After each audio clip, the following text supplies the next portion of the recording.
नमस्कार, आदाब, सत श्री अकाल मेरे दोस्तों। आ गया आपका होस्ट और दोस्त प्रतीक सिंह लेकर के प्रमुख तथ्यों के साथ आपके संविधान का अगला क्लास। ये भी बढ़िया चैनल आपके क्या एक से एक चीज होता है यार, क्या बोलेंगे। अब चलिए भैया, मजा लेते रहिए जीवन में, है कि नहीं। आइए सर, आपको पॉलिटी वीडियो क्लास है ये सर, शिक्षक भर्ती कला संकाय के लिए विशेषकर डिजाइंड है। मगर मैं बोलता हूँ सभी के लिए उपयोगी है, क्योंकि सब में संविधान आता है। जिनके पेपर में संविधान आता है उन सब के लिए यह 100% फायदेमंद है। आइए, वीडियो नंबर 26 हम पढ़ रहे हैं सर। फिर देखिए, अभी हम भाग 5 में ही संघ सरकार वाले में ही, उसमें भी हम केवल अभी राष्ट्रपति में ही है। राष्ट्रपति की शक्तियों से जुड़ा हुआ पार्ट 4 हम पढ़ रहे हैं, क्योंकि इससे पहले वाले क्लास में मैं आपको बताया था कि राष्ट्रपति की जो आपातकालीन शक्तियां हैं उस पर हम अच्छे से चर्चा करेंगे। तो वही चर्चा करने के लिए हम आ गए, और राष्ट्रपति की केवल शक्तियों से जुड़ा हुआ दोस्तों ये चौथा वीडियो है, और राष्ट्रपति से जुड़ा हुआ ये 7वां वीडियो। तो आप समझ सकते हैं कि कितना वैल्यूएबल है राष्ट्रपति जी के बारे में जानना। और ये भी समझ सकते हैं कि ये नंबर्स क्यों बता रहा हूँ, 7 वीडियो हम पढ़ लिए। ये नंबर्स इसलिए मायने रखते हैं कि हम 7 वीडियो पढ़ रहे हैं, 8 वीडियो पढ़ रहे हैं केवल राष्ट्रपति जी से। इसका मतलब सबसे ज़्यादा क्वेश्चन इनसे ही पूछे जाते हैं, या सबसे ज़्यादा एग्जाम में आने के चांसेस भी यहीं से है, इन्हीं वीडियो से, इसी सेक्शन से है।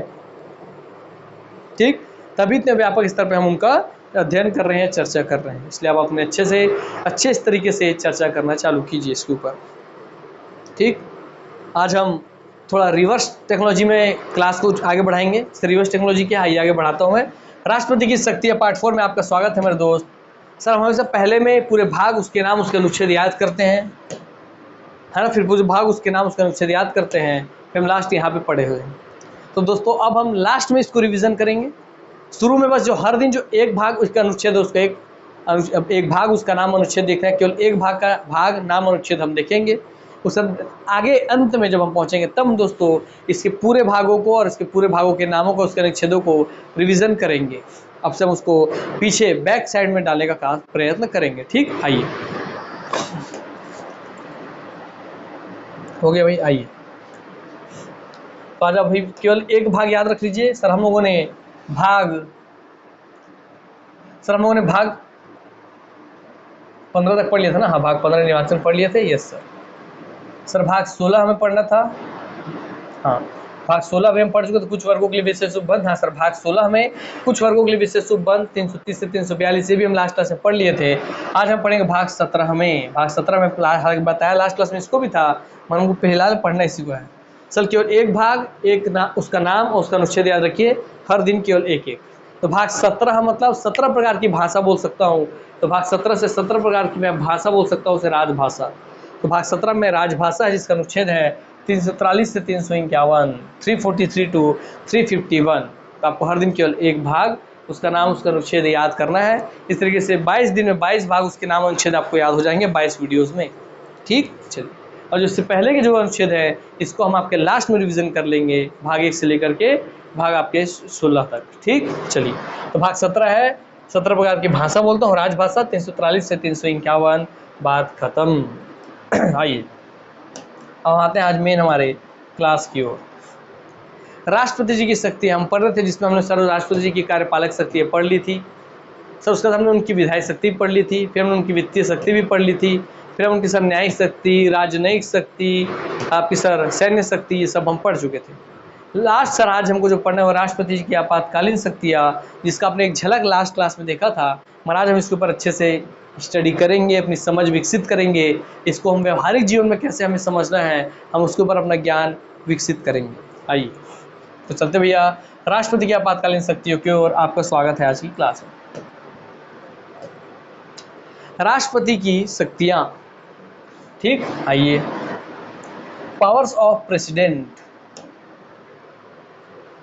तो सर पावर्स ऑफ प्रेसिडेंट में क्या सर, शांतिकालीन स्थिति में, जब शांति पूरे देश में, तब विधायी, वित्तीय शक्ति, कार्यपालिक शक्ति, न्यायिक शक्ति, ये सारी शक्तियाँ राष्ट्रपति जी की शांतिकालीन शक्ति है। अर्थात शांति स्थिति में राष्ट्रपति जी अपनी इन्हीं शक्तियों का प्रयोग करते हैं।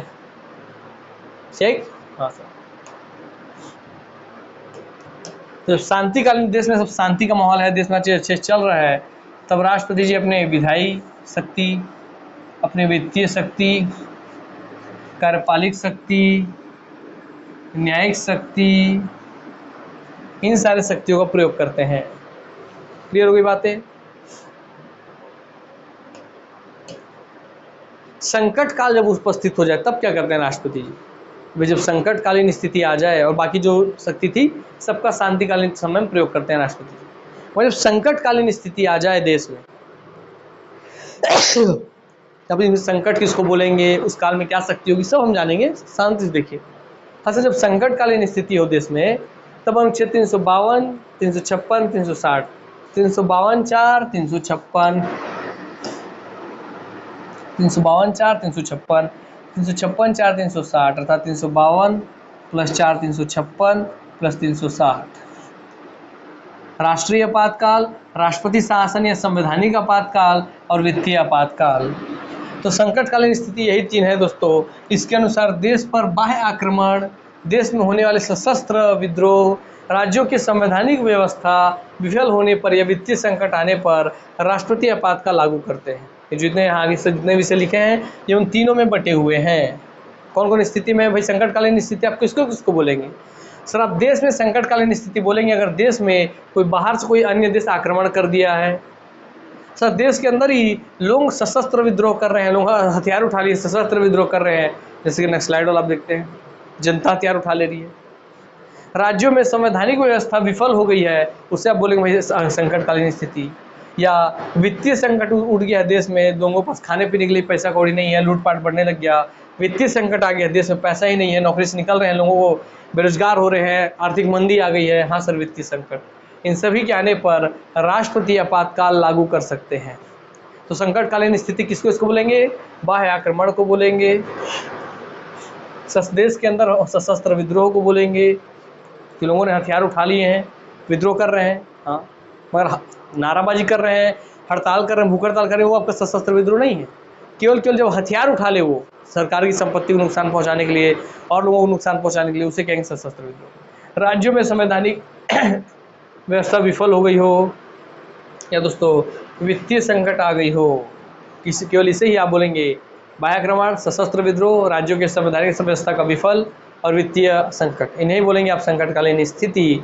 और इसमें ही राष्ट्रपति जी 3 अनुच्छेद के तहत 52, 4, 56, 60 के तहत वित्तीय आपातकाल, जो वित्तीय संकट में वित्तीय आपातकाल लगा सकते हैं 360 में। राज्यों के संवैधानिक व्यवस्था विफल होने पर लगा सकते हैं 356 के तहत राष्ट्रपति शासन या संवैधानिक आपातकाल। और 352 में लगा सकते हैं भैया आपकी यह बाह्य आक्रमण हो या सशस्त्र विद्रोह हो तो 352 के तहत राष्ट्रीय आपातकाल। क्लियर हो गई बात? हाँ सर।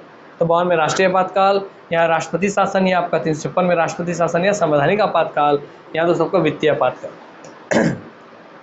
चलिए, इतने समझ के बाद हम आगे बढ़ते हैं।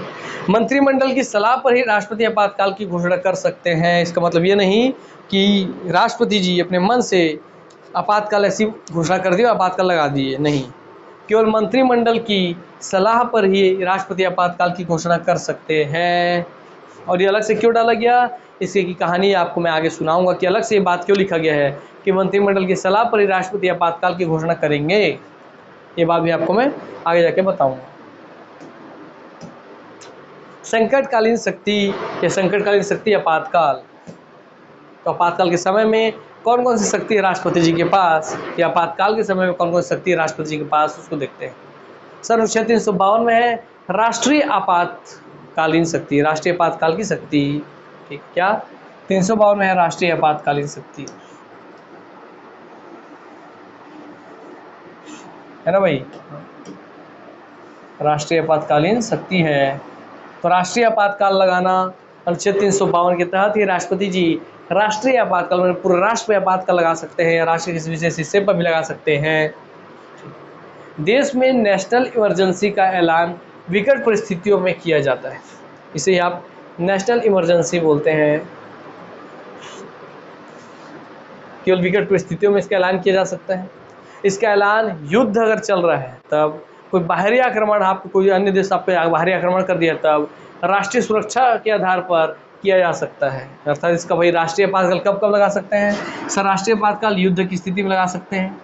सर युद्ध मतलब क्या कि आप किसी देश से युद्ध कर रहे हैं, है ना, मैंने आपने किसी पर आक्रमण कर दिया, या दूसरा स्थिति बाहरी आक्रमण, कोई बाहरी देश आप पे आक्रमण कर दिया है, बाहरी आक्रमण। तो युद्ध आप समझ गए, किसी देश से आपको युद्ध चल रहा है, बोले आपने उस पर आक्रमण किया हो, बाहरी आक्रमण के समय लगा सकते हैं, कोई बाहरी देश आप पे आक्रमण कर देता।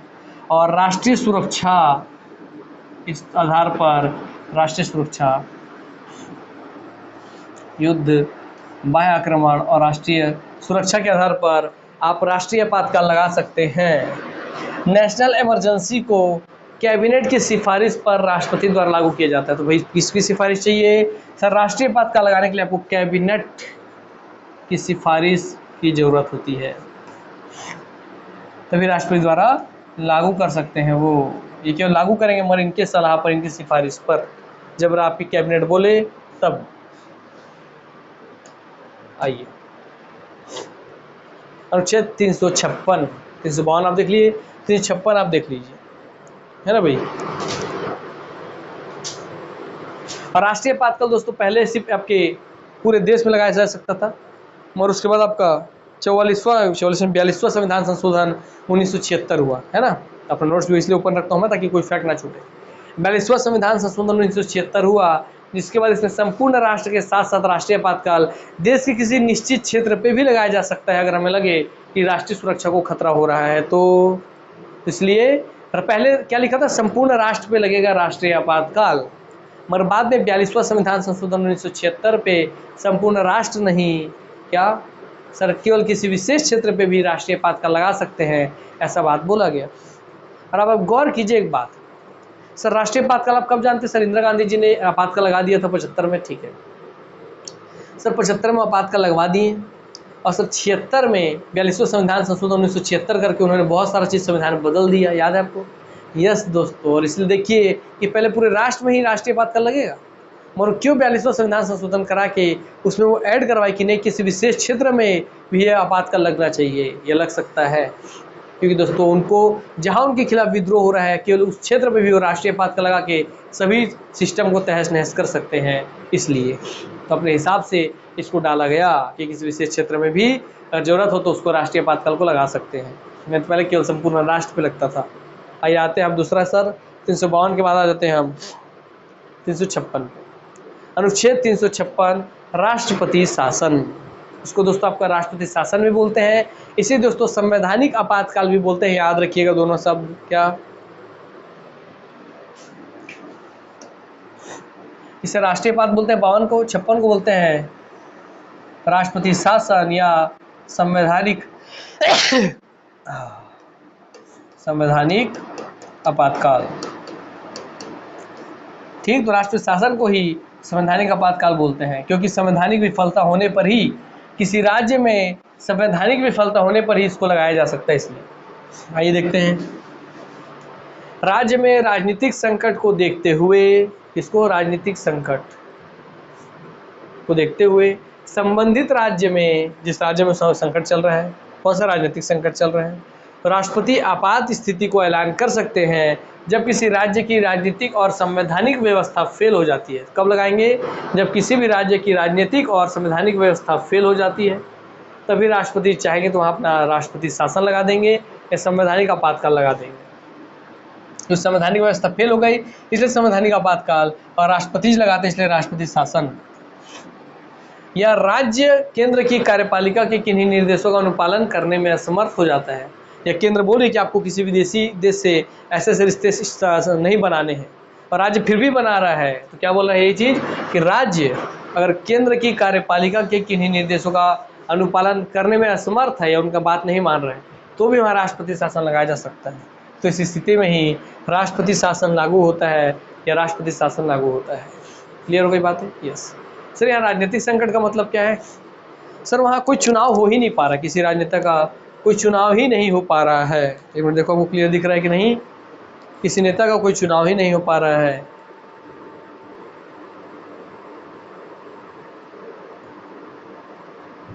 चलिए भैया, हाँ सर, संवैधानिक आपातकाल करके बोले या राष्ट्रपति शासन बोले, अनुच्छेद 356 के तहत ही वो लगता है। किन परिस्थितियों में लगता है? जब किसी राज्य की राजनीतिक व्यवस्था फेल हो जाए, अर्थात वहाँ पे चुनाव ना हो, वहाँ पे भाई विधानसभा का गठन ना हो पा रहा हो, है ना, वहाँ पे चुनाव ना हो पा रहा हो, कोई एक पार्टी सरकार बना के ना रख पा रही हो, बार बार सरकार जो जिसकी पार्टी बनती हो सरकार बार बार फेल हो जा रही हो, गिर जा रही हो, तब उस स्थिति में दोस्तों राजनीतिक विफलता की स्थिति में, संवैधानिक विफलता की स्थिति में आपके राष्ट्रपति शासन लगाया जा सकता है। और ये राष्ट्रपति शासन दोस्तों लगाएंगे तो बताइए किसके सिफारिश पे लगाएंगे, मैंने कौन आपको जानकारी देगा कि वहाँ पर इस राज्य में आपका राज्य की राजनीतिक स्थिति ठीक नहीं है, संवैधानिक स्थिति ठीक नहीं है। सर हर राज्य में राष्ट्रपति के प्रतिनिधि बन करके राज्यपाल नियुक्त है, तो राज्यपाल जी बताएंगे इस स्थिति के बारे में कि सर यहाँ की राजनीतिक व्यवस्था फेल हो गई है, संवैधानिक व्यवस्था फेल हो गई है, अब आप इस राज्य पे राष्ट्रपति शासन लगा दीजिए। ठीक, तो ये राज्य की और इसके साथ साथ इन दोनों के साथ साथ केंद्र की कार्यपालिका के निर्देशों का पालन ना हो रहा हो तो भी आप लगा सकते हैं राष्ट्रपति शासन या संवैधानिक आपातकाल। आइए आगे बढ़ते हैं। तीसरा आगे सर आपका अनुच्छेद 360 वित्तीय आपातकाल। तो राष्ट्रीय आपातकाल, राष्ट्रपति शासन या संवैधानिक आपातकाल और वित्तीय आपातकाल। अनुच्छेद 360 तो 52, 456, 460 राष्ट्रीय आपातकाल, राष्ट्रपति शासन, वित्तीय आपातकाल। और राष्ट्रपति शासन को ही बोलते हैं संवैधानिक आपातकाल। वित्तीय आपातकाल में आर्थिक आपात की घोषणा राष्ट्रपति उस वक्त कर सकते हैं, किसकी आर्थिक आपात की स्थिति राष्ट्रपति उस वक्त कर सकते हैं जब उन्हें लगे कि देश में ऐसा आर्थिक संकट बना हुआ है जिसके कारण भारत के वित्तीय स्थायित्व या साख को खतरा है। तो जब भी राष्ट्रपति जी को ऐसा लगे कि ऐसी वित्तीय संकट आ चुकी है देश में कि भारत के जो भी वित्तीय स्थायित्व और साख है उसको खतरा है, तो लगा सकते हैं वित्तीय आपातकाल।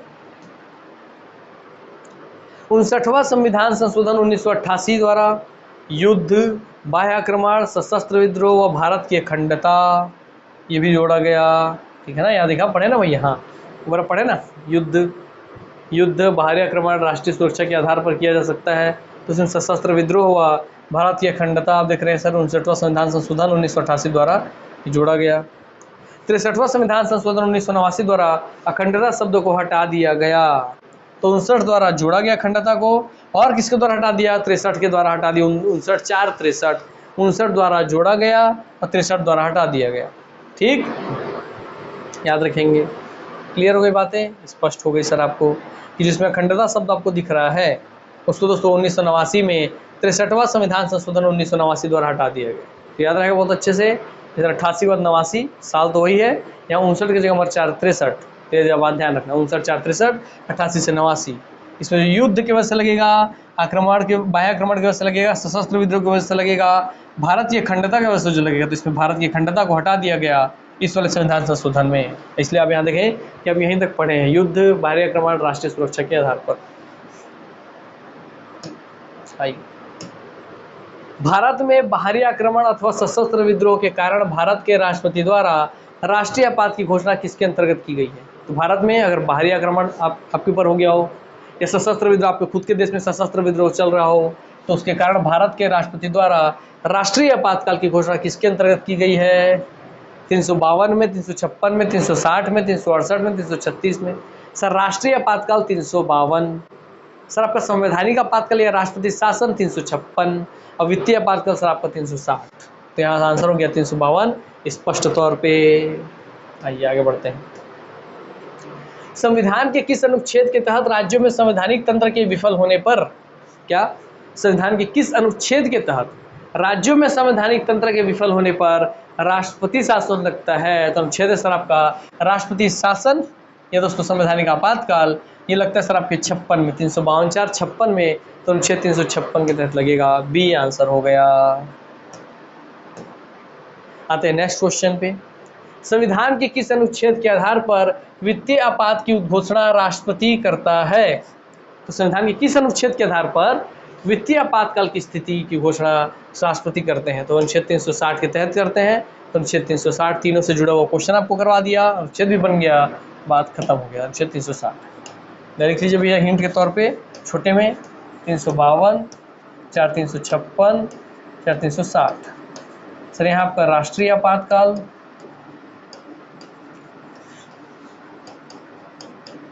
और राष्ट्रीय आपातकाल किन किन इस केस में लगाए जा सकते हैं। सर जब आपका किसी देश के साथ युद्ध चल रहा हो, कोई बाहरी देश आप पे आक्रमण कर दे, आप ही देश में सर अगर सशस्त्र विद्रोह हो गया कि लोगों ने अस्त्र उठा कर विद्रोह कर रहे हैं, उन सभी परिस्थितियों में आप राष्ट्रीय आपातकाल लगा सकते हैं। इससे पहले दोस्तों आपका सशस्त्र विद्रोह नहीं था, सशस्त्र विद्रोह को जोड़ा गया था 44वां संविधान संशोधन 1978 पे। तो 44वां संविधान संशोधन 1978 से सशस्त्र विद्रोह को भी जोड़ा गया। ठीक, उसके स्थान पे पहले था आंतरिक अशांति की स्थिति। उस आंतरिक अशांति स्थिति का ही फायदा उठा करके, चलिए इसको कहानी अलग से बता दूँ, पहले इसको देख लीजिए। सर 352 में है राष्ट्रीय आपातकाल। 356 में आपका सर राष्ट्रपति शासन या राष्ट्रपति शासन, कैसे बोलेंगे संवैधानिक आपातकाल।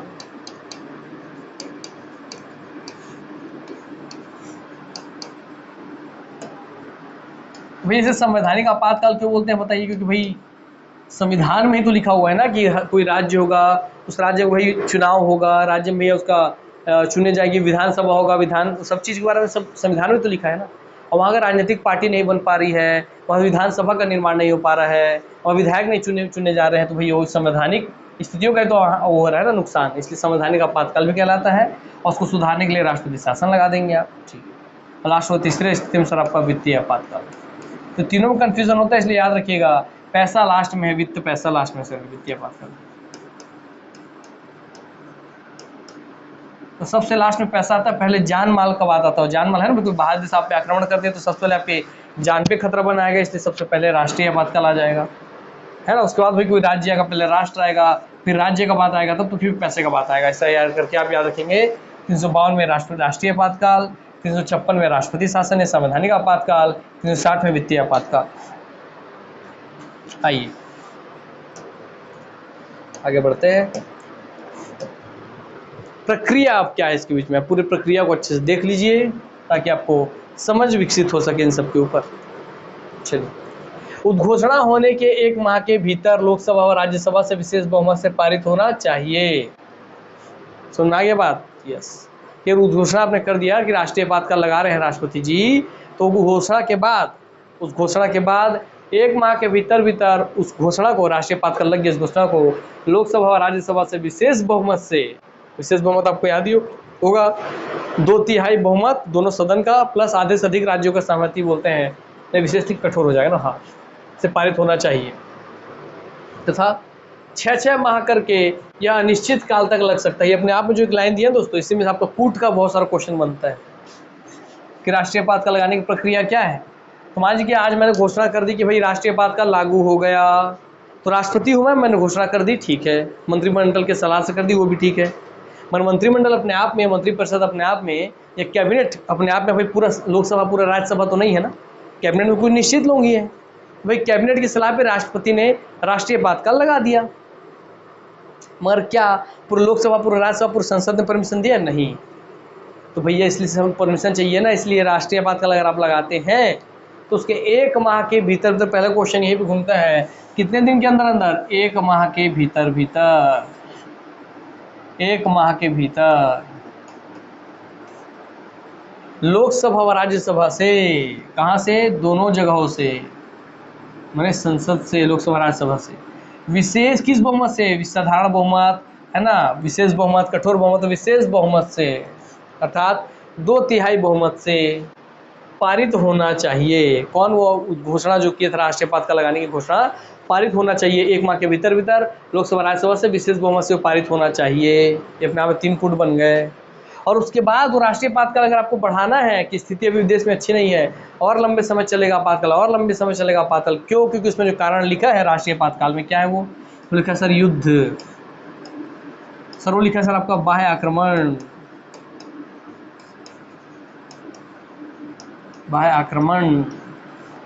सो उसमें पहले था आपका आंतरिक अशांति, जिसका फायदा उठा के इंदिरा गांधी जी ने लगा दिया था क्या? आपातकाल। आंतरिक अशांति कि मतलब लोग अशांत है, लोग हल्ला कर रहे हैं, नारेबाजी कर रहे हैं, है ना, भूख हड़ताल कर रहे हैं, तो चलो इनको आपातकाल लगा दो, क्योंकि आंतरिक अशांति शब्द यहाँ दिया हुआ था कि आंतरिक अशांति होने पे भी आप राष्ट्रीय आपातकाल लगा सकते हैं। मगर इसको हटा दिया गया फिर, और इसकी जगह जोड़ा गया 44वां संविधान संशोधन द्वारा, ताकि इंदिरा गांधी जैसे इस लाइन का उपयोग करके राष्ट्रीय आपातकाल लगाई थी, फिर इस लाइन का कोई उपयोग करके ना हटा दे, इसलिए इसको हटाया गया और एक नया चीज़ जोड़ा गया इसके जगह। 44वां संविधान संशोधन द्वारा जोड़ा गया कि इसकी जगह पे सशस्त्र विद्रोह के केस में ही बस लगा सकते हैं। सशस्त्र विद्रोह अर्थात देश के अंदर के जनता पब्लिक अगर हथियार उठा ले, सरकार के खिलाफ हथियार उठा ले रही है, बस तभी आप लगा सकते हैं राष्ट्रपति शासन। तो आंतरिक अशांति की स्थिति का फायदा उठाते हुए इंदिरा गांधी जी ने लगा दिया था आपातकाल। फिर इसलिए शब्दों को हटा दिया गया और नया शब्द जोड़ गया सशस्त्र विद्रोह। अगर पब्लिक सशस्त्र विद्रोह करती है बस तभी आप आपका राष्ट्र क्या बोलते हैं राष्ट्रीय आपातकाल लगा सकती है, या बाह्याक्रमण के केस में, युद्ध के केस में, बाह्याक्रमण के केस में, या सशस्त्र विद्रोह के केस में। मगर इसको जोड़ा गया 44वां संविधान संशोधन 1978 द्वारा। ठीक, क्लियर हो गई बातें? Yes sir. अब बताइए भैया कि ये 6 माह करके आप अनिश्चित काल तक आप राष्ट्रीय आपातकाल लगा सकते हैं। सर अनिश्चित काल तक राष्ट्रीय आपातकाल लगा सकते हैं, 1 साल 2 साल 5 साल? हाँ भाई। सर कैसे, ऐसे कैसे पॉसिबल है सर? आइए बताता हूँ। बताइए अभी युद्ध चल रहा था रसिया यूक्रेन का, क्या उसका कोई समय निश्चित था कि 1 सप्ताह में खत्म होगा, 1 महीने में खत्म होगा, 2 महीने में, 4 महीने में, 6 महीने में? नहीं सर, कोई समय निश्चित नहीं है, इसलिए अनिश्चित समय है, इसलिए निश्चित काल तक वहाँ राष्ट्रीय आपातकाल लग रहा है। ठीक है। वैसे कोई बाह्य आक्रमण, कोई देश आप पे बाहर से आक्रमण कर रहा है तो आप जान रहे थे कि भाई कब कब कौन कौन देश आक्रमण करेगा और आक्रमण कब कब करता रहेगा, कौन कौन देश करता रहेगा, वो भी समय निश्चित नहीं, इसलिए भी निश्चित समय तक लग सकता है। और सशस्त्र विद्रोह देश में कितने समय तक चलेगा ये भी आपको नहीं पता, इसलिए तीनों ही चीज में समय दोस्तों अनिश्चित है, इसलिए अनिश्चित काल तक लगता है कौन? राष्ट्रीय आपातकाल। मगर 6 माह करके अनुमोदन के बाद, अर्थात प्रत्येक 6 माह में आपको लोकसभा राज्यसभा से परमिशन लेते रहना होगा। ठीक, तो देखिए आप पूरा प्रोसेस समझिए कि मैं राष्ट्रपति हूँ, कैबिनेट के सलाह पर राष्ट्रीय आपातकाल लगा दिया, मगर एक महीने के अंदर अंदर मुझे लोकसभा और राज्यसभा से उसमें पारित करवाना होगा, विशेष बहुमत से पारित करवा दिए, चल रहे हैं। और फिर जैसे 6 महीने बीता, फिर 6 महीने बाद फिर से परमिशन लेना होगा, लोकसभा राज्यसभा से बताना होगा कि भाई देश में स्थिति अच्छी नहीं हुई है और 6 महीने बढ़ाना है, फिर पारित कर दीजिए, फिर वैसे पारित होगा, फिर 6 महीने बढ़ा सकता हूँ, फिर 6 महीने बढ़ा सकता हूँ, ऐसे करके अनिश्चित काल तक जब देश की सारी स्थिति अपने नियंत्रण में ना आ जाए तब तक आप बढ़ा सकते हैं राष्ट्रीय आपातकाल को, मगर हर 6 माह में पास करवा के। क्लियर हो गई बातें? Yes sir. चलिए, यदि उद्घोषणा के बाद लोकसभा नहीं है तो उसकी पहली बैठक से 30 दिन के भीतर अनुमोदन आवश्यक है। मतलब जब राष्ट्रपति ने उद्घोषणा किया तब लोकसभा नहीं था, तब लोकसभा का सत्र नहीं था, ये लोकसभा उस समय सत्र में नहीं था, तो उद्घोषणा के बाद लोकसभा सत्र नहीं है, ये लोकसभा नहीं है, तो उसकी पहली बैठक, इसकी लोकसभा की पहली बैठक से 30 दिन के भीतर जब भी लोकसभा की पहली बैठक होती है उस पहली बैठक से 30 दिन के भीतर ही, 30 दिन के अंदर ही अनुमोदन आवश्यक है, लेकिन राज्यसभा का अनुमोदन होना चाहिए। तो अब भाई लोकसभा बैठेगी तब ना, क्योंकि विघटित तो लोकसभा होती है, तो लोकसभा भाई आपके सत्र से हटेगी, लोकसभा पे विघटन होगा, तो लोकसभा है तो लोकसभा से आप भले 30 दिन के अंदर परमिशन ले लीजिए, मगर राज्यसभा तो कोई भंग नहीं होती है ना, तो राज्यसभा से परमिशन शुरू में ही ले लीजिए, ये कहना चाह रहा है कि राज्यसभा का अनुमोदन होना चाहिए। मगर ठीक है, लोकसभा नहीं है तब भी अगर आप उद्घोषणा करते हैं तो 1 माह के भीतर आप राज्यसभा से परमिशन ले लीजिए, और जब लोकसभा आती है तो उसकी पहली बैठक से 30 दिन के अंदर लोकसभा से परमिशन ले लीजिए। स्पष्ट हुई बातें? Yes sir. अब इसका समापन देखते हैं। ये तो क्या प्रक्रिया कैसे करके आप बढ़ाते रहेंगे, उसको कैसे लगाते हैं, और इसका समापन कैसे होता है। राष्ट्रपति जब चाहे तब समाप्त कर सकते हैं।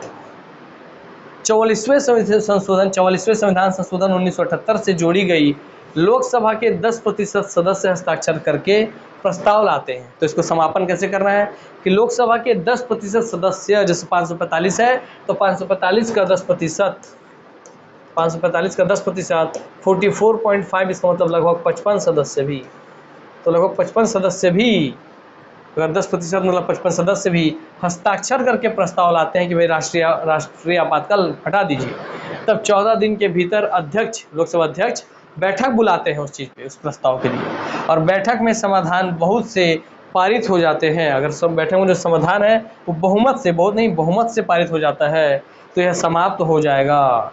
ठीक है, यह राज्यसभा से कोई लेना देना नहीं है, अर्थात राज्यसभा का कोई लेना देना नहीं है। किसके लिए? राष्ट्रीय आपातकाल को खत्म करने के लिए, समाप्त करने के लिए राज्यसभा से कोई लेना देना नहीं है, राज्यसभा से कोई लेना देना नहीं है। याद रखिएगा ये बात, लागू करते समय जरूरी है मगर समापन करके समय पे राज्यसभा से परमिशन लेने की आवश्यकता नहीं है। तो 10% सदस्य दोस्तों 14 दिन के भीतर बुलाया जाएगा, फिर बहुमत से आपका पारित होना चाहिए, बहुमत हो बहुमत। ठीक, चलिए,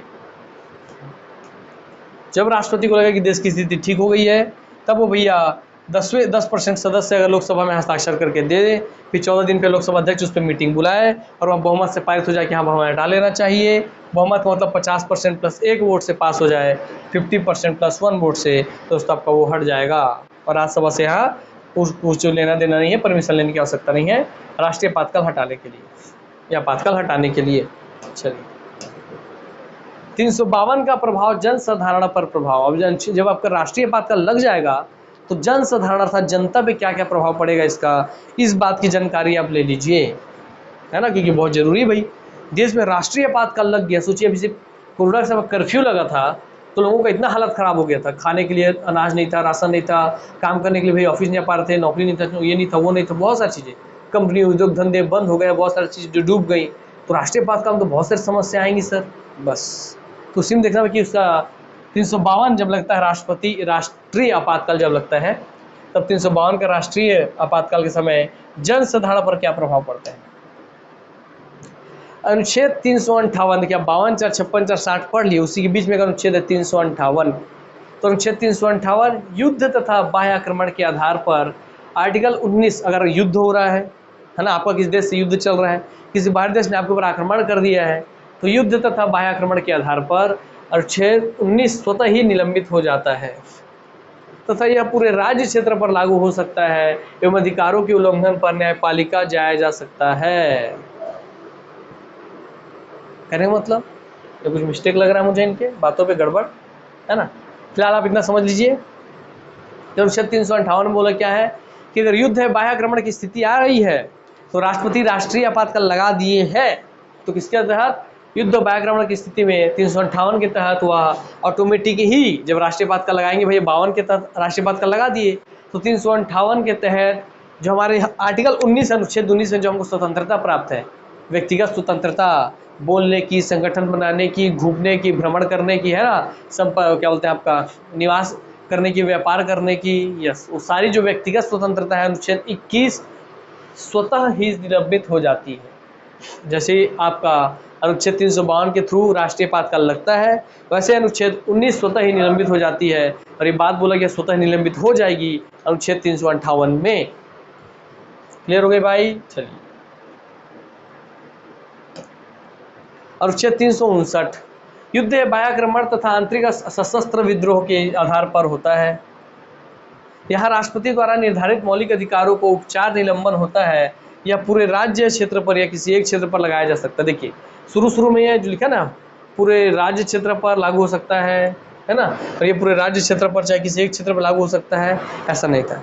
पहले राष्ट्रीय आपातकाल दोस्तों पूरे देश पे ही लगता था, बाद में उसको आपको, है ना, संपूर्ण राष्ट्रीय आपातकाल लगा मैंने पूरे राष्ट्र पे लगता था, मगर बाद में उसको 42वें संविधान संशोधन 1976 के थ्रू ही उसको एक क्षेत्र में भी लगा सकते हैं पर राष्ट्रीय आपातकाल।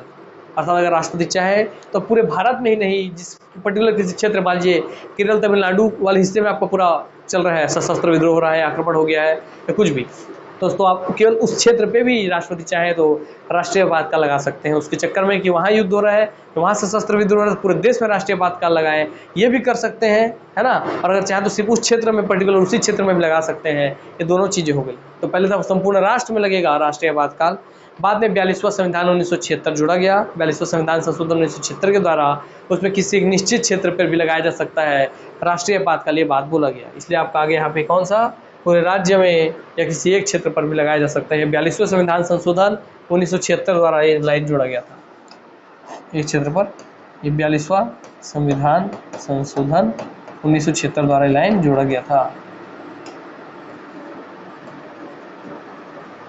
क्योंकि इंदिरा गांधी जी को तो भैया किसी एक निश्चित क्षेत्र पे उनको बवाल करना था ना, तो उन्होंने ये संविधान संशोधन करवाया था ना, इसलिए।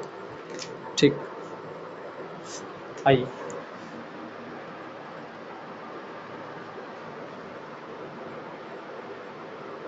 और जब भी आपका राष्ट्रीय आपातकाल लगेगा, ठीक, तो याद रखिए राष्ट्रपति द्वारा निर्धारित मौलिक अधिकारों का उपचार निलंबन होता है उस समय। अर्थात उस समय आप मेरा अनुच्छेद 19 के तहत मुझे घूमने की स्वतंत्रता है, भाषण देने की स्वतंत्रता है, इसकी स्वतंत्रता है, फिरने की, घूमने की, फिरने की, बोलने की, नाचने की, गाने की, मैं रैली निकालूंगा, ये सब कुछ आप नहीं कर सकते हैं। और इसके पुनः बहाली के लिए दोस्तों आप मौलिक अधिकारों के संदर्भ उपचार जो आपका था ना अनुच्छेद 32 वाला, तो उपचार का भी निलंबन होता है, अर्थात आप इसके लिए उस समय पे उसके विरोध में कोई बात नहीं कर सकते हैं अनुच्छेद 19 के तहत, और अनुच्छेद 19 ऑटोमेटिक समाप्त हो जाता है। हाँ, अनुच्छेद 20 और 21 जो है दोस्तों, है ना, जो आपके भाई देह प्राण की स्वतंत्रता से जुड़ा अनुच्छेद 20 और 21, वह कभी भी समाप्त नहीं होता है, अर्थात आपातकाल राष्ट्रीय आपातकाल लगा है, मगर अगर आपके जान को जीवन को खतरा है तो आप उस समय भी न्यायालय का दरवाजा खटखटा सकते हैं। तो इसलिए 20-21 कभी समाप्त नहीं होता है, अनुच्छेद 20 और 21 समाप्त नहीं होता है, याद रहेगा। यस, और बाकी 19 स्वतः समाप्त हो जाता है, जब आपका राष्ट्रीय आपातकाल लगेगा तो स्वतः ही अनुच्छेद 19 समाप्त हो जाएगा, और बाकी सारे जो अनुच्छेद हैं वो दोस्तों आपके घोषणा के बाद समाप्त होता है। ठीक, याद रहेगा। चलिए आगे बढ़ते हैं।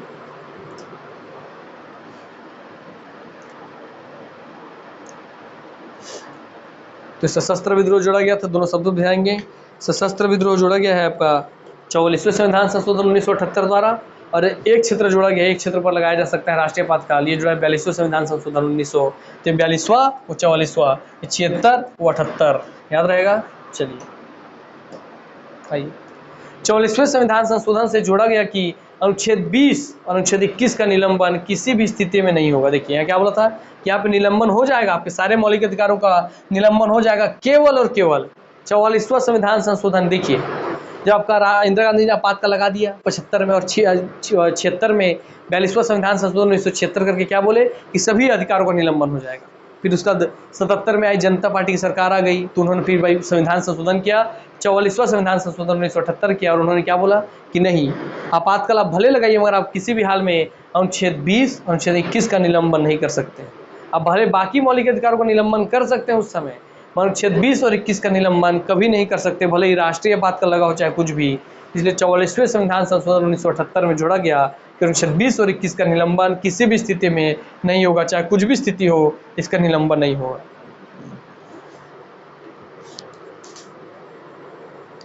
ठीक, अर्थात 20 में था दो सिद्धि के विरुद्ध संरक्षण, और 21 में दोस्तों आपको प्राण एवं दैहिक स्वतंत्रता, है ना। इसलिए दो सिद्धि के विरुद्ध संरक्षण कि आपको एक ही क्राइम के लिए बार-बार सजा नहीं हो सकता कि राष्ट्रीय आपातकाल बोल के आपको जेल में डाल दिए गए और आपको 6 दिन बाद बाहर निकलना, फिर आपको डाल दे रहे हैं निकाल के, फिर डाल दे रहे हैं निकाल के, ऐसा नहीं हो सकता। इसलिए दो सिद्धि के विरुद्ध संरक्षण, और दोस्तों आपको 21 के तहत प्राण एवं दैहिक स्वतंत्रता, अर्थात आपके जीवन को खतरा नहीं होना चाहिए, भले राष्ट्रीय आपातकाल लगाए आपसे आपके जीवन जीने की स्वतंत्रता कोई नहीं छीनेगा, आपके प्राण को कोई खतरा नहीं होगा।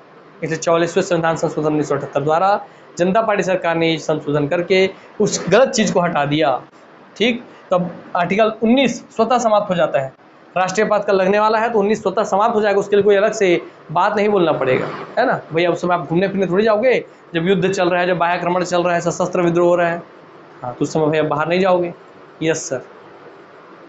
तो इसलिए आपका व्यक्तिगत स्वतंत्रता अनुच्छेद 19 खुद ऑटोमेटिक समाप्त हो जाता है, मगर उद्घोषणा हो गया कि भाई घोषणा होता है कि हम राष्ट्रीय आपातकाल लगाते हैं, तब बाकी अनुच्छेद समाप्त हो जाते हैं, मगर अनुच्छेद 20 और 21 कभी समाप्त नहीं होता। तो 19 स्वतः समाप्त, बाकी अनुच्छेद घोषणा के बाद समाप्त, 20-21 कभी समाप्त नहीं। 44वें संविधान संशोधन 1978 से ये बात बोला गया। आइए, ठीक, तो 58 बोला गया क्या भैया,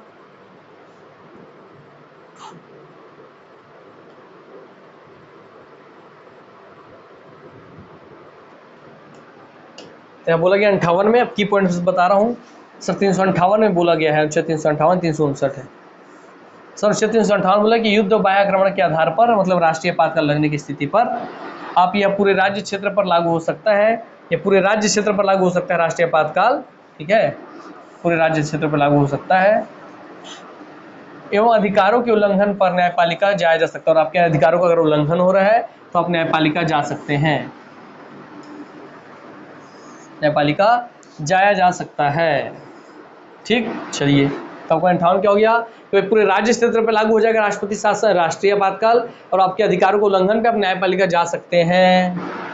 ठीक, तो पूरा क्षेत्र, और क्षेत्र लिखिए बस आपका पूरा क्षेत्र, संपूर्ण क्षेत्र पर प्लस न्यायपालिका द्वारा, तो क्षेत्र प्लस न्याय 358 में आप ध्यान रखिए। 367 में क्या ध्यान रहेगा, युद्ध तथा बाह्य आक्रमण तथा आंतरिक सशस्त्र विद्रोह के आधार पर होता है, यहाँ राष्ट्रपति द्वारा निर्धारित मौलिक अधिकारों का उपचार निलंबन होता है, ये पूरे राज्य क्षेत्र या किसी एक क्षेत्र पर लागू हो सकते हैं। बस मुद्दा यहाँ पे है कि मौलिक अधिकारों का उपचार निलंबन होता है, अर्थात यहाँ पे मौलिक अधिकारों का उपचार जो है वो निलंबन होता है। मैं मुझे एक डाउट जा रहा है यहाँ पर, उसको के बाद में क्लियर कर दूंगा मैं आपको, आगे जाके यहाँ वाला थोड़ा डाउट हो रहा है उसको आपको आगे जाके मैं बता दूंगा, ठीक।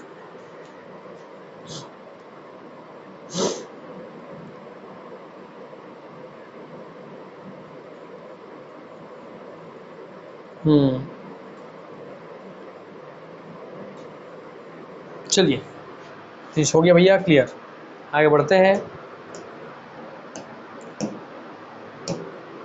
निम्नलिखित में से गलत कथन का चयन करें। गलत कथन चुनना भैया आपको।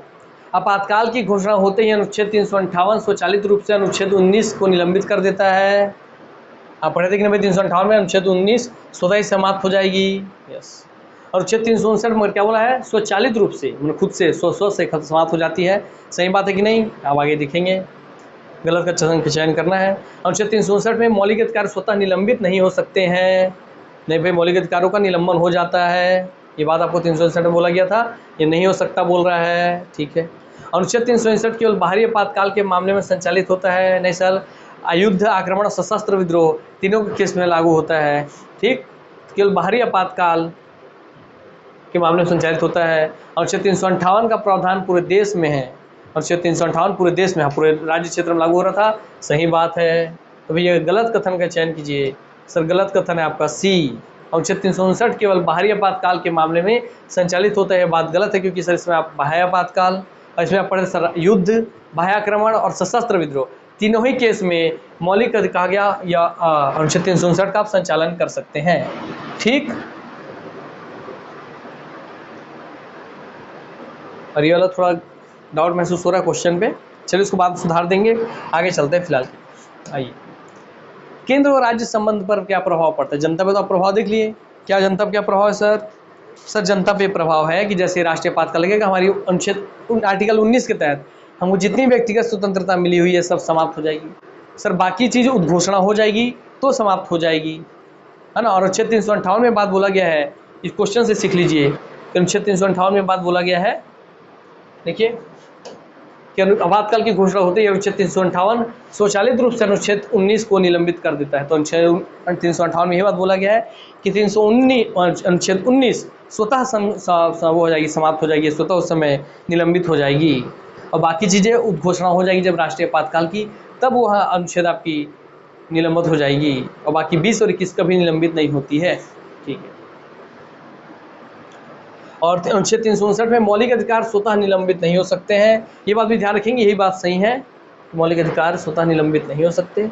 हाँ ठीक, ये बात सही है दोस्तों, जो पीछे लिखा था उसका मिल गया, डाउट का क्लियरेंस। चलिए ये पूरे इस लाइन को याद कर लीजिए, इसी से आपको क्वेश्चन बनेगा सिंपल कि 358 में क्या दिया है कि अनुच्छेद 19 स्वतः समाप्त हो जाएगा, स्वतः निलंबित हो जाएगा, ये दिया है, ठीक है।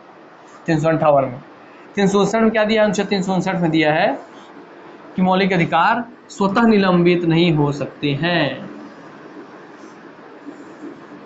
इसलिए तो भैया राष्ट्रीय आपातकाल की उद्घोषणा के बाद बाकी के मौलिक अधिकार समाप्त होंगे। तो 358 बोला है 19 स्वतः समाप्त, बाकी मौलिक अधिकार उद्घोषणा के बाद समाप्त 359 में बोला गया। और दोस्तों आपका 20 और 21 कभी समाप्त नहीं होगा, ये बात आपका 44वां संविधान संशोधन 1978 में बोला गया, जोड़ा गया। अनुच्छेद 358 का प्रावधान पूरे देश में है, हाँ सर पूरे देश में है, पूरे देश में लागू हो सकता है और किसी एक क्षेत्र में भी, ठीक। चलिए, अर्थात जब राष्ट्रीय आपातकाल लगेगा तो पूरे क्षेत्र का मतलब क्या है? जब राष्ट्रीय आपातकाल लगे तो पूरे देश के लोगों का मौलिक अधिकार जो है अनुच्छेद 19 वाला जो है वो निलंबित हो सकता है ऑटोमेटिक, वही बात यहाँ बोल रहा है। तो अनुच्छेद 358 का प्रावधान पूरे देश में, अर्थात वहाँ अनुच्छेद 19 पूरे देश के लोगों का निलंबित हो सकता है राष्ट्रीय आपातकाल लगते ही, बात सही है। गलत था बस केवल यही कि अनुच्छेद 359 केवल बाहरी आपातकाल के मामले में संचालित होता है, तो गलत है, क्योंकि बाहरी आपातकाल में बाह्य आक्रमण और युद्ध और दोस्तों सशस्त्र विद्रोह तीनों ही केस में लग सकता है। क्लियर हुआ बात? चलिए, और आप देख लीजिए पीछे, हाँ सर वो सब चीज़ें दी हैं कि नहीं,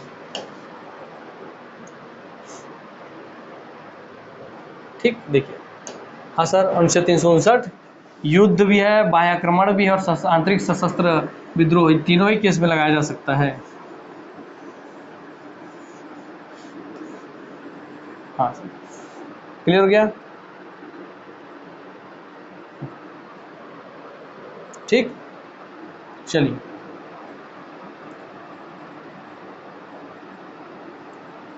मौलिक अधिकारों का उपचार निलंबन होता है। और 2021 कभी समाप्त नहीं होगा, ये 44वें संविधान संशोधन 1978 से जोड़ा गया। चलिए अनुच्छेद 19 स्वतः समाप्त होगी, ये बात 358 में बोला गया, ये सब याद रखिएगा। अब आते हैं तो जनता पे प्रभाव आपने देख लिया, अब क्या देखेंगे आप? सर अब आप देखेंगे केंद्र और राज्य संबंध पर क्या प्रभाव पड़ेगा। आइए देखते हैं। केंद्र सरकार राज्य कार्यपालिका को निर्देश दे सकती है जब आपके राष्ट्रीय आपातकाल लग जाएगा, है ना, तो भैया उस समय केंद्र सरकार राज्य कार्यपालिका को, राज्य की जो कार्यपालिका है मतलब वहाँ के जितने मंत्री हैं, मुख्यमंत्री हैं, मंत्री हैं, सबको निर्देश दे सकती है कि आपको ऐसे ऐसे काम करना है इस समय। मगर शासन वहाँ चलेगी मगर केंद्र के निर्देश पर चलेगी। ठीक है, पहला चीज ये। संसद राज्य सूची पर कानून बना सकती है और राष्ट्रीय आपातकाल के केस में संसद चाहे तो, लोकसभा राज्यसभा अगर संसद चाहे तो वो राज्य सूची का जो विषय है जिस पर केवल राज्य सरकार को अधिकार होता है, वह राष्ट्रीय आपातकाल के केस में राज्य सूची पर संसद भी कानून बना सकती है। केंद्र वित्तीय बंटवारे में परिवर्तन कर सकती है। जो केंद्र है वो जो वित्त का बंटवारा होता है ना, भाई 60-40 का बंटवारा होगा जो वित्त आयोग बताता है, इनके सिंह समिति बताती है 60-44 हो, 60-40 हो, सब चीज़ें जो बताती है, कोई पैसा जितना आ रहा है उसमें 40% केंद्र को, राज्य को जाए, 60% केंद्र को जाए, ऐसा जो बंटवारा वाला बात है उस समय उसको परिवर्तन कर सकती है केंद्र सरकार चाहे तो। ठीक, वित्तीय आपातकाल के समय ऐसा होगा ना भाई। हाँ, लोकसभा और राज्य विधानसभा प्रभाव, लोकसभा और राज्य विधानसभा प्रभाव। कार्यकाल 1 वर्ष हेतु बढ़ाया जा सकता है, अर्थात लोकसभा और विधानसभा का कार्यकाल 1 वर्ष तक आप बढ़ा सकते हैं, नया चुनाव का जरूरत नहीं है, 1 साल तक उन्हीं को ही बढ़ा सकते हैं। यह कितने बार हो सकता है? लेकिन आपातकाल समाप्त होने की स्थिति में कार्यकाल 6 माह से अधिक नहीं बढ़ सकता। वजह से आपका आपातकाल समाप्त हो गया तो जो आप दे रहे हैं कार्यकाल वो 6 माह से अधिक नहीं बढ़ेगा, ये बात याद रखिएगा। ठीक है, कि कार्यकाल जो आपका राष्ट्रीय आपातकाल चल रहा है मान लीजिए, तो उस समय आप कार्यकाल को एक एक वर्ष करके कितने भी समय तक बढ़ा सकते हैं, कितने बार बढ़ा सकते हैं, 1 वर्ष करते हुए आप बहुत बार बढ़ा सकते हैं। मगर जैसे ही आपका शासन समाप्त हुआ, राष्ट्रीय आपातकाल समाप्त हुआ, तो केवल 6 महीने का समय दिया जाएगा उनके कार्यकाल को और चलाने के लिए, 6 महीने बाद फिर चुनाव हो रहा जरूरी है, ऐसा करके। ठीक, चलिए 352 की घोषणा अभी तक 3 बार हुई। अनुच्छेद जो 352 है राष्ट्रीय आपातकाल, इसकी घोषणा केवल 3 बार हुई है मेरे मित्र। 1962 में, अक्टूबर 1962 से जनवरी 1968 तक, इसलिए 1965 भारत पाक युद्ध में नहीं लगाया गया, क्योंकि दोस्तों अनुच्छेद 1962 में लगा दिया गया था राष्ट्रीय आपातकाल, और वो आपातकाल 1968 तक चला, 62 से 68 तक चला।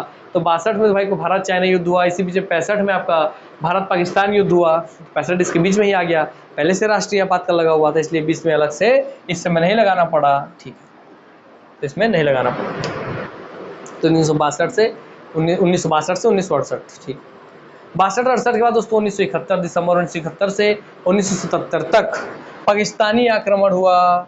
ठीक है, अर्थात एक बार 62 में जब भारत चाइना युद्ध हुआ तब चालू हुआ, एक बार 71 में जब भारत पाकिस्तान युद्ध हुआ तब चालू हुआ, आर्टिकल 358 के तहत लगा था। ठीक है ना, याद रखेंगे, क्लियर। हाँ, 1914 समाप्त हो जाएंगे ऐसा करके। जून 1975 से मार्च 1977 तक, तो 75 से 77 क्यों भैया? आपको देखिए 71-77 लिखा, उसमें देखिए आपका 75 से 77 आपका किन्होंने लगाया था? इंदिरा गांधी जी ने लगाया था, आंतरिक अशांति के आधार पर लगाया था, इसलिए बाद में यह आंतरिक अशांति शब्द हटा करके सशस्त्र विद्रोह जोड़ा गया था, है ना भाई।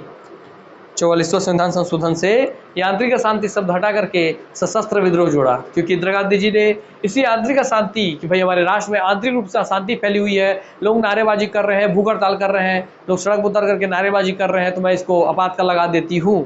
तो ऐसा खिलवाड़ा नहीं है राष्ट्रीय आपातकाल, इसीलिए उनके इस गलत चीज़ को आंतरिक अशांति के आधार पर कोई राष्ट्रीय आपातकाल ना लगाए, इसलिए शब्द को हटाया गया और इसके जगह दिया गया शब्द 44वां संविधान संशोधन 1978 के द्वारा, कब? 1978 में दिया गया, जनता पार्टी सरकार द्वारा। ठीक, चलिए आर्टिकल 359 के तहत लगा था। 1977 के चुनाव में कांग्रेस हारी, बोला ना भाई, कांग्रेस में हार गई क्योंकि उन्होंने आपातकाल लगा दिया था। 77 में हारी, जनता पार्टी की सरकार आ गई, जनता पार्टी ने शाह आयोग का गठन किया, भाई देखिए संविधान में क्या क्या इन्होंने बदलाव किया, उसमें क्या क्या चीज़ें गलत है जो हमको सुधारना चाहिए, है ना। तो जनता पार्टी ने सह आयोग का गठन किया। आयोग की अनुशंसा के आधार पर अनेकों परिवर्तन किए गए। अब सह आयोग के कहने पर बहुत सारे परिवर्तन फिर किए गए, क्योंकि कहानी एक बार आपको मैं छोटे से सुनाता हूँ, सुना चुका हूँ हालांकि। आइए सर 1975 में इंदिरा गांधी जी लगा दिया आपातकाल, राष्ट्रीय आपातकाल। सर 76 में उन्होंने आपातकाल लगाने के बाद 76 में संविधान संशोधन कर दिया। क्या? 42वां संविधान संशोधन कर दिया। और क्या कर दिया? 1976 कर दिया। 1976 में 42वां संविधान संशोधन 1976 करके बहुत सारी चीज़ें संविधान में बदल दी। ठीक है। फिर 1977 में इनकी पार्टी गिर गई, क्योंकि उन्होंने राष्ट्रीय आपातकाल लगा करके बहुत ज़्यादा देश को तकलीफ पहुंचाई। तो 77 में इनकी पार्टी गिरी और कांग्रेस की जगह आ गई जनता पार्टी। फिर जनता पार्टी ने सह आयोग का गठन किया। सह आयोग के कहने पर फिर 1978 में, 77 के बाद 78 में, 75, 76, 77, 78 में 44वां संविधान संशोधन करके जो भी चीज़ें इसमें गलती की गई थी, जो अच्छी थी उसको रहने दिया गया, जो गलती चीज़ें थी उसको 1978 में 44वां संविधान संशोधन 1978 करके सुधारा गया और हटा दिया गया। ठीक, यस सर। इसी में आपका आंतरिक अशांति के आधार पर शब्द को हटा के सशस्त्र विद्रोह के आधार पर केवल राष्ट्रीय आपातकाल लगेगा, ये शब्द जोड़ा गया। नहीं तो ऐसे में तो कोई भी व्यक्ति आंतरिक अशांति फैल रहा है, लोग जनता के सरकार के खिलाफ आवाज उठा रहे करके सबको राष्ट्रीय आपातकाल लगा के जेल में डाल के कुटवा देगा, इसलिए शब्द हटा दिए गया। आंतरिक अशांति कोई आधार नहीं है। आयोग की अनुशंसा के आधार पर देखिए कौन कौन से परिवर्तन किए गए हैं, हम उसको देखते हैं एक झलक। आंतरिक अशांति को हटाकर सशस्त्र विद्रोह जोड़ा गया 44वां संविधान संशोधन 1978 के द्वारा। वही चीज देखिए। मंत्रिमंडल का लिखित परामर्श आवश्यक किया गया। क्यों? क्योंकि मंत्रिमंडल का लिखित परामर्श आवश्यक इसलिए किया गया क्योंकि इंदिरा गांधी जी ने राष्ट्रीय आपातकाल लगाने के लिए फोन लगाकर, जहाँ तक मुझे एग्जैक्ट नॉलेज नहीं है, फिर बता रहा हूँ, फोन लगा करके राष्ट्रपति जी को बोल दिया था कि भैया आप राष्ट्रीय आपातकाल लगा दीजिए। मैंने फोन करके बात हो जा रहा है मौखिक तौर पे। सरकार कभी मौखिक चलती है क्या? नहीं। और उन्होंने लगा भी दिया। तो सरकार मौखिक नहीं चलती है, लिखित चलती है। इसलिए अब लिखित अनुशंसा होना चाहिए, वो भी किसका? पूरे मंत्रिमंडल का लिखित परामर्श आवश्यक है, तभी अब राष्ट्रीय आपातकाल लगाएंगे, ये बात बोला गया। मौलिक अधिकारों के उल्लंघन पर न्यायपालिका जाने की अनुमति दी गई कि अगर आपके मौलिक अधिकारों का उल्लंघन हो रहा है तो आप न्यायपालिका जा सकते हैं, ये बात बोला गया था ना। देखिए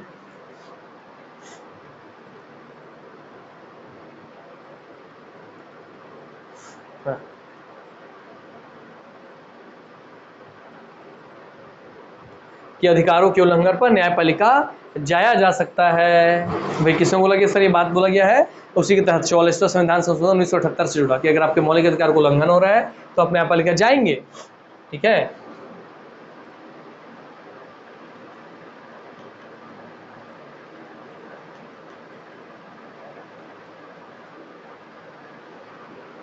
घोषणा के बाद 1 माह में अनुमति आवश्यक की गई, जो पहले 2 माह में थी।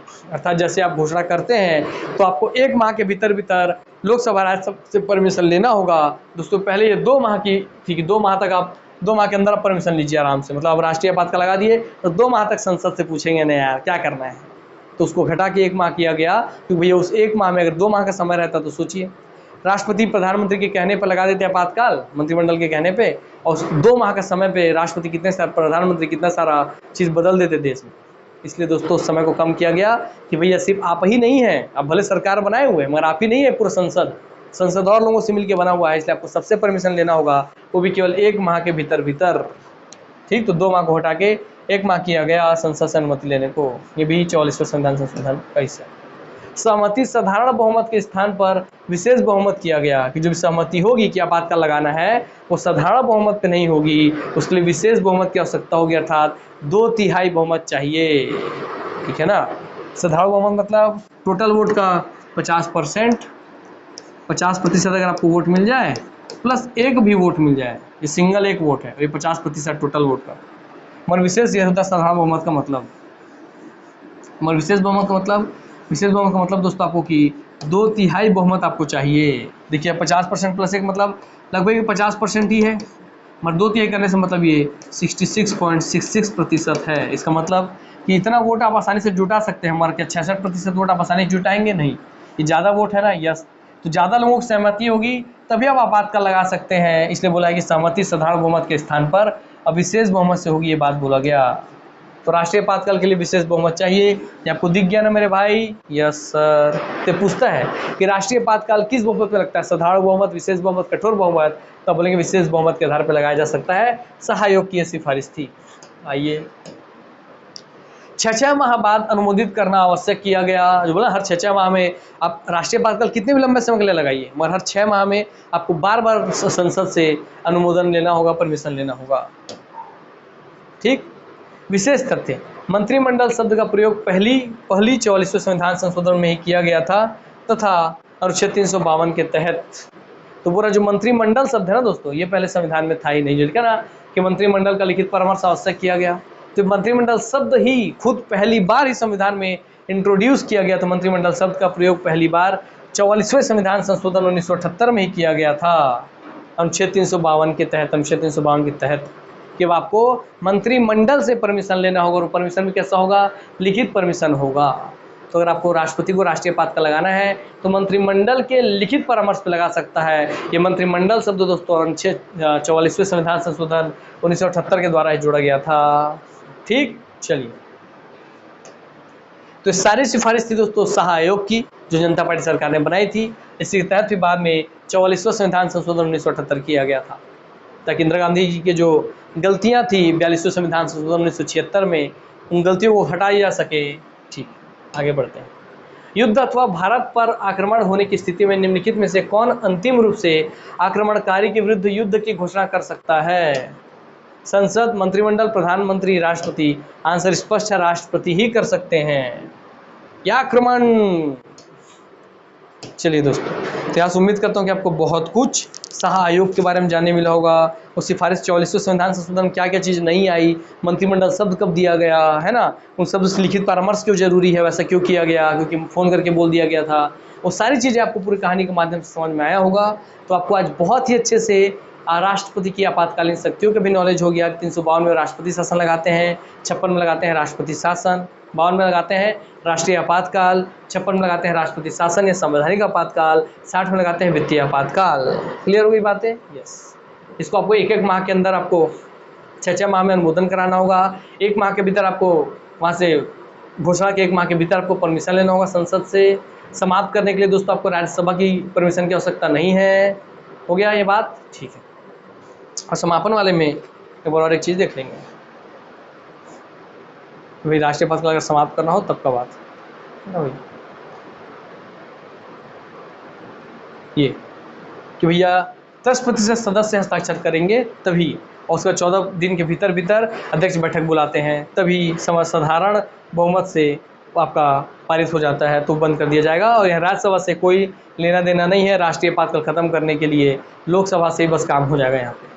ठीक, तो लोकसभा के 10% सदस्य हस्ताक्षर करके प्रस्ताव लाते हैं राष्ट्रीय आपातकाल खत्म करने का, तो 14 दिन के भीतर भीतर जो अध्यक्ष होंगे लोकसभा के अध्यक्ष वो बैठक बुलाएंगे, और वहाँ अगर साधारण बहुमत से पास हो गया बिल कि राष्ट्रीय आपातकाल खत्म होना चाहिए तो खत्म हो जाएगा। ये राज्यसभा से परमिशन लेने की कोई ज़रूरत नहीं है। ठीक, और राष्ट्रपति जब चाहे तब समाप्त कर सकते हैं, और उसकी प्रोसेस प्रक्रिया यही होगी। ठीक, चलिए भैया, तो बहुत कुछ आप पढ़ें, इसको अच्छे से 2-3 बार 4 बार देखिएगा, ताकि जीवन फिर दोबारा कभी कोई दिक्कत डाउट ना हो, हर एक तरीके का आपका क्वेश्चन इसका बन जाए आपसे। हो गया क्लियर? Yes sir. चलिए,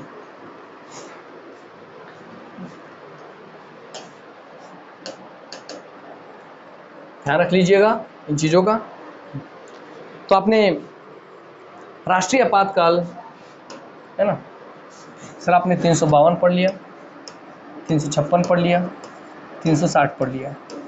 ये सर आपका राष्ट्रीय आपातकाल,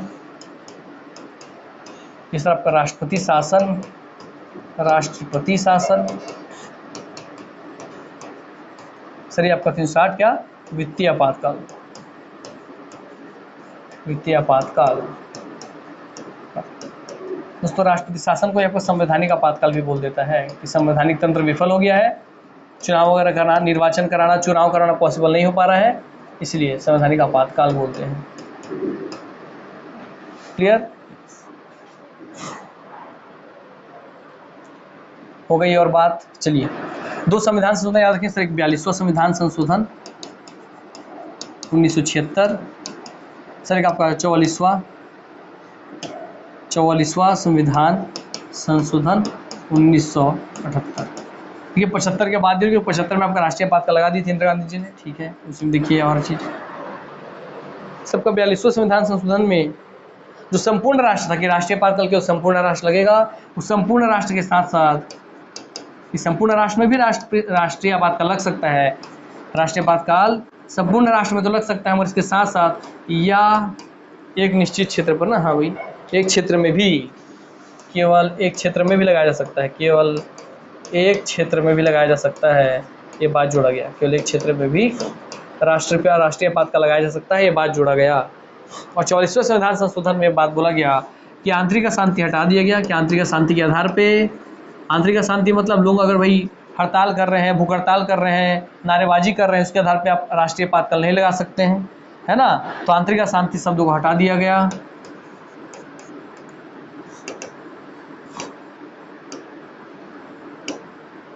आंतरिक अशांति को हटा दिया गया और इसके स्थान पर क्या जोड़ा गया, सशस्त्र विद्रोह। अगर जनता केवल शस्त्र उठा ले अपने हाथों में, सशस्त्र विद्रोह करे, तब आप लगा सकते हैं राष्ट्रीय आपातकाल लगा सकते हैं। क्लियर बात है? यस। तो वही सशस्त्र विद्रोह जो लाया गया इसका आंतरिक शांति को हटाकर सशस्त्र विद्रोह लाया गया। ठीक है, क्लियर। 3 बार अभी तक आपका राष्ट्रीय आपातकाल लगा हुआ है सर। आपका 1962 में भारत चाइना युद्ध चालू होता तब से लेकर के 68 तक छोड़ दीजिए। फिर आपका सर 1971 में 71 सर आपका 77 तक चला, इसमें आपका 75 आ गया था। Yes sir. और भैया एक बार आपका है, और कब था यार, 62 में था, 71 में था। ये उसको भी देख लेते हैं, जब मेरे से मिस हो रहा था आपसे भी हो जाएगा। तो आइए देखते हैं।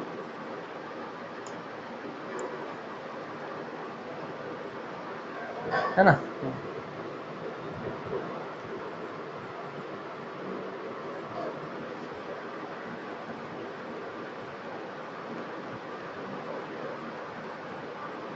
तो भाई 62 में हुई है, 71 में हुई है, और सर आपको हुई है वही 75 वाला। ठीक, हाँ सर। तो 62, 71 और 75। चलिए